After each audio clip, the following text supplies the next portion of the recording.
Alan here. Today I am going to attempt to do some dry baking on the Etowah II stove, as you can see, and I'm going to be doing a blueberry muffin, and I have half of the mix in the 10 centimeter dry baking pot, which I'll show you here, right there. It's halfway full, and I have 2 ounces of alcohol in the economizer. And then I used a teaspoon in the main burner, and I'm just waiting for the teaspoon to burn off, and then it'll make the economizer drop in flame before I actually put this pot on. And it's going to be kind of an experiment because I haven't seen anybody do dry baking with this particular stove. And probably in a few seconds I'll put the pot on and they'll kind of preheat it, and I'm not sure how long this is going to take. And then at the end I'll see how much alcohol is left over at the end, and then I could figure out how much I need to add to it in the future time if I do dry baking with this. So should be pretty much almost done burning off that. Well, in the meantime I'll stick it on there to get this going.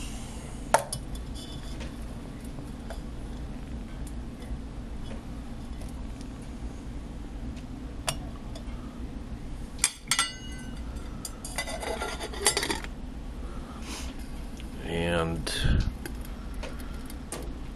probably just heat it up, then I might have to take it off to wait until that main flame on the main burner diminishes.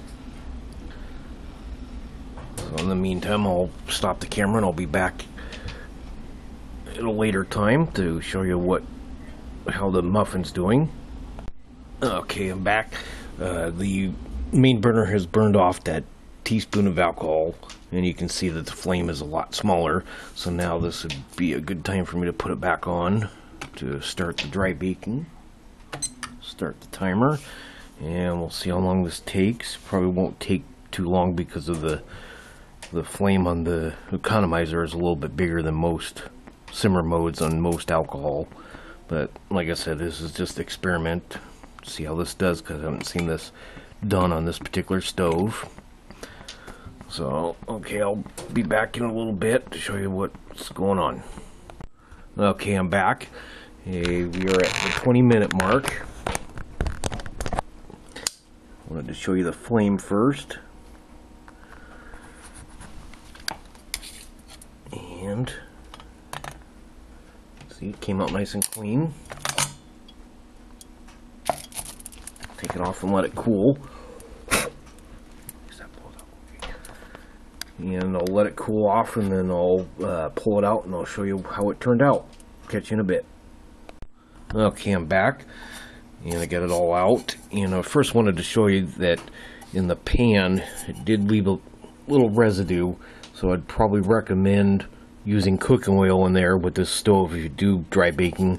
It'll make the cleanup a little easier, but it shouldn't be too bad with that anodized coating to clean that up. And here it is. There's a nice golden crust on the base. There's the middle of it. Turned out real good. And I'll run down the thing. So like I said before, I used 2 ounces in the economizer burner, 1 teaspoon in the main burner, and I wait until the flame burned out before I placed the pot on. And then it took 20 minutes to do. Since the stove runs hotter, that's why it went so quick. And then it used a total of 1.5 ounces in the economizer, and I found that the little felt pads in there were still damp, so I'd probably say it's probably 1/4 to 1/2 ounce still left in there. And I'm pretty happy on the way it turned out using this hot stove. Another little thing that might help in the future is actually getting the same tin and then get another top, and then make probably less holes in there to make the stove not run so hot, and you can switch out between the two if you do decide to do dry baking with this stove. But otherwise, I'm real happy with the results of it. Hope you guys enjoyed. Catch you another time.